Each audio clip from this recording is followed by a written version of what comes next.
Good day. I'm Gilbert Bernardino. I'm here to present to you my research entitled Electronic Aircraft Documentation, Inputs to Aircraft Maintenance and Airworthiness. I'm working on Production Planning Control Department, wherein we are assigned to plan and forecast maintenance tasks and assess documentation as well. This leaded me to know and study the variables to be considered in the implementation of electronic documentation. As a background and introduction of my study, aircraft documentation development and advancement fundamentally increased in most countries around the globe, especially in the Middle East and United States. Thus, this proves that aircraft documentation is one of the key contributors which affect the efficiency of an airline in providing a good service and maintaining it on airworthiness condition. In the Philippine setting, air transport is one of the most reliable modes of transportation. The passenger tend to take urban services because it shortens their flight travel. In connection to this, input of electronic aircraft maintenance documentation as part of continuous improvement is strongly recommended. Since the said trend is still not being implemented in the Philippine setting, there is no structured processes formulated that is applicable to local airline operation. Aside from that, Civil Aviation Authority of the Philippines doesn't have existing regulation imposed or issued as well through which local airlines should follow a standard process maintenance procedure, preventing the non-compliance with the said regulations. Aviation industry has seen a high pace of development in transportation our age, clearly in the expansion of interest of flight globally and locally. However, this will be a challenge for every airline to maintain their services due to an occurrence of deficiency on their aircraft due to increase of demand of flight. The defect will occur got higher. Thus, the need of maintenance inspection will serve as preventive maintenance to mitigate the risk of an aircraft airworthiness condition.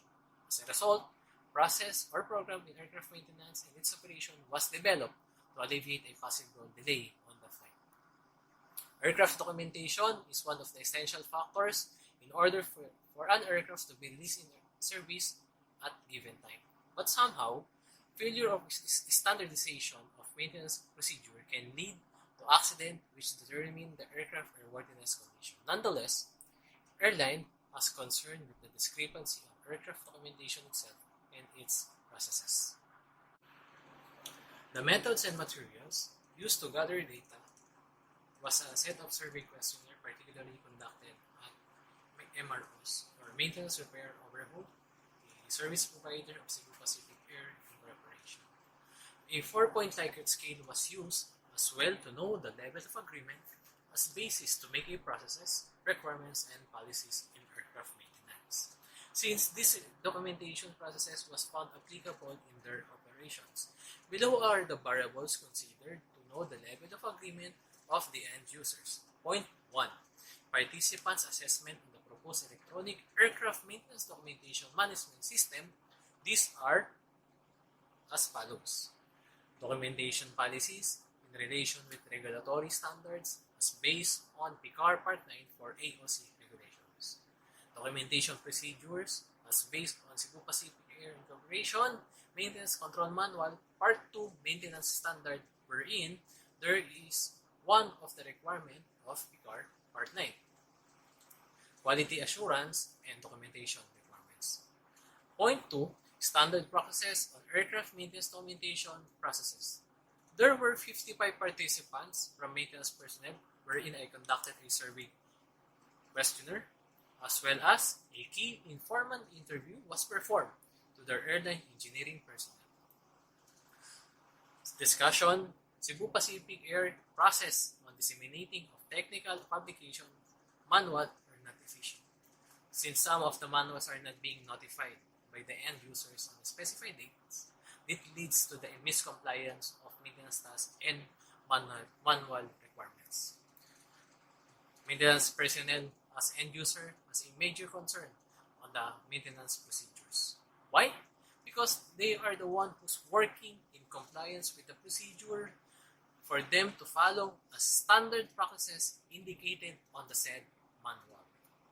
It reveals that each applicant has a difficulty on the requirements set by the airline. However, on the other side, airline give an authorization for those who are qualified based on their guidelines. In order for you to be qualified person, you must be trained, skilled, knowledgeable, and aircraft type rating training. Having an airworthy condition of an aircraft, training is found out to be the weakest requirements in every maintenance personnel on maintenance procedure, since training is the root of all knowledge to have a good outcome towards work.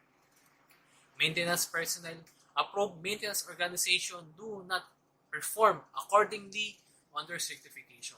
In an instance, some maintenance personnel have done a job which not being listed on their certification. It leads for them to do unsafe practices which compromise their aircraft airworthiness condition.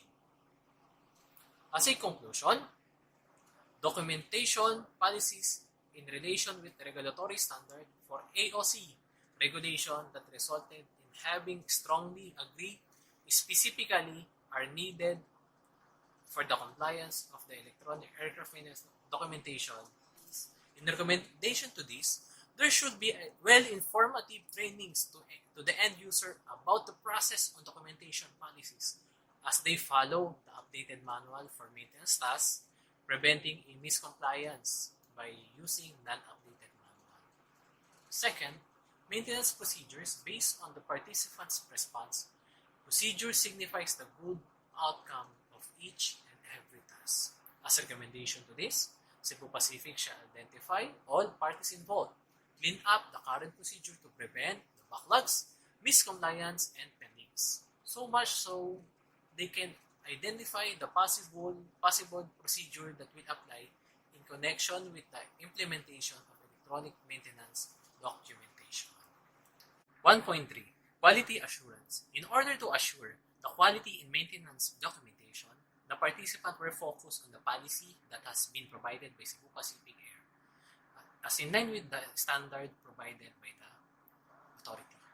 As a recommendation, Cebu Pacific Air will focus on the better issuance authorization program for service provider for them to comply with the requirements. Updates on the status of e-signature database of all personnel who are active and inactive to prevent misuse of e-signature certification, which may lead to the compromising state of aircraft airworthiness. 1.4. Documentation requirements reveals that the significance of documentation requirements, which is one of the main focus in documentation processes such as certifying staff have indoctrination training, device familiarization training. End user like maintenance personnel must knowledgeable about the devices and all the aspects of processes and requirements. My recommendation to this is focus on the training for the adaptation of electronic maintenance documentation are following management system or business process. A simulation in the device on how it operates and basic troubleshooting on the device. Time is constrained. In any possible delays on process on the device and its usage could affect the delays on aircraft return to service. Conclusion 2.0. Standard practices of maintenance personnel in aircraft maintenance documentation processes. The result shows that the majority of participants agreed with the standard practices in maintenance documentation. Participants strongly agreed that a maintenance must have an appropriate rating in compliance with particular maintenance tasks. This standard should prevent the non-skilled workers from doing outside their capability, which can compromise the aircraft parts, components, or the aircraft itself on its airworthiness condition. So those are the factors that they consider. As recommendation to this, maintenance organization shall monitor the personnel who are working in aircraft if they have appropriate training and ratings to perform a maintenance task. The authorities shall have thorough monitoring in maintenance organization through audit who's doing a job or task even if they are not capable. as indicated on their scope and limitation. So the job of quality department is most important to oversee the whole compliance of certification of every maintenance task. As an output, in SEB-MCM or Maintenance Control Manual Part 2, Maintenance Standards Proposal. The proposal includes suggestion of new policy that focuses on aircraft maintenance documentation in Cebu Pacific Air uses the electronic documentation concept. This will give a greater relevance and worth to the aviation industry, particularly in maintenance operations. The existing content on MCM Part 2, Manual Documentations Processes 2.1, Performance Standards, included the number 1, which the proposed revision on MCM or inclusion. Part 2, electronic documentation is technical publication on maintenance documentation are interconnected devices such as AMM or Aircraft Maintenance Manual. Aircraft Maintenance Manual wherein it gives a procedures for every maintenance person on how they do the job. IPC or Illustrated Parts Catalog, where you can find the applicable parts you need for your maintenance task. TSM or Troubleshooting Manual, it gives you an idea on how you troubleshoot, particularly if engine or any type of system of an aircraft, and etc. are readily available and interconnected. Progressive sign-off in a device shall comply in particular reference. In AMM, in a task card format.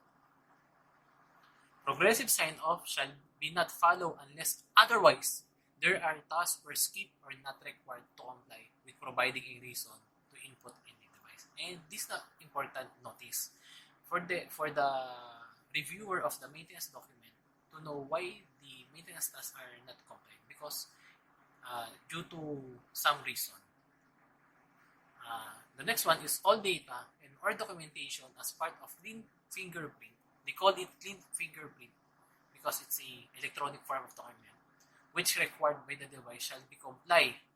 Failure to adhere, device won't allow the certification of aircraft to return in service. The importance of document, it gives you a basis of the maintenance task, the quality of maintenance task, and the document itself tells the status of airworthiness of an aircraft. Thank you for listening. I hope this could be help other researchers in their future study. God bless you all.